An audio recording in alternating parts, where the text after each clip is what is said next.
Jesus said, "Follow me," and they followed him. You know what they never said? What do you mean by that? Follow me. What's he saying? Follow me. I don't understand. Let's have a meeting. We're going to call a committee. Draw up some kind of rules about this. They didn't say that. They just followed him. And then they listened to what he said, and then they tried to live something like the way he was living. It didn't always look the same, because people are different. They tried to live something like what he was doing.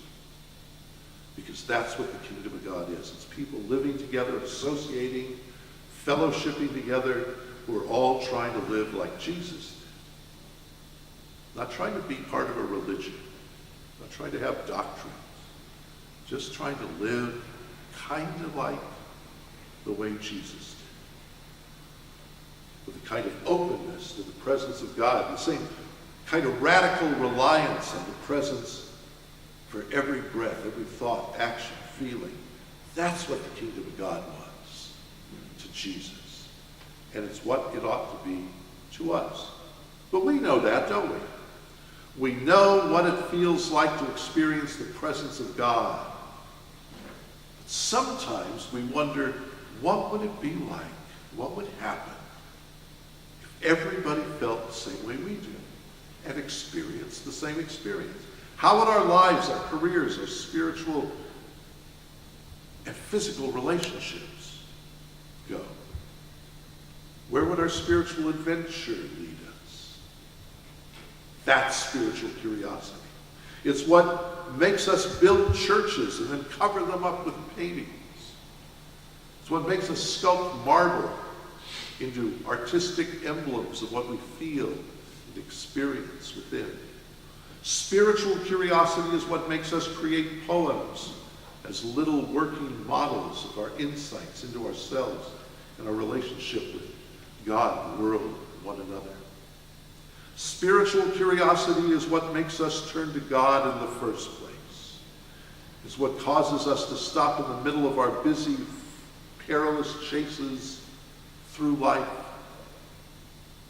and say, who am I? Why am I doing this?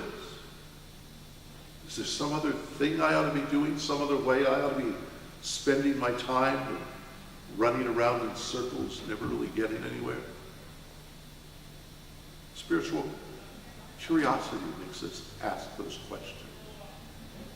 Now, of course, if your answer to those questions is no, there's nothing else I ought to be doing, this is it, no other way, no world beyond this one, no God anyway, if that's your answer,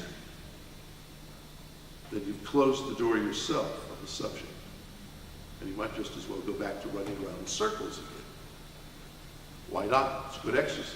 But if you're an agnostic, like me, like all sensible people ought to be, if what you really want to do is find out for yourself, experience divine presence, divine mind for yourself, not take anybody else's word for it, you do it.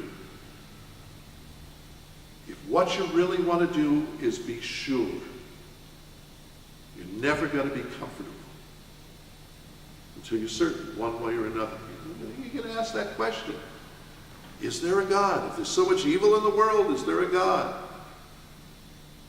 What's the purpose? Where am I going? And you'll never be satisfied. You'll never come to rest until it's settled.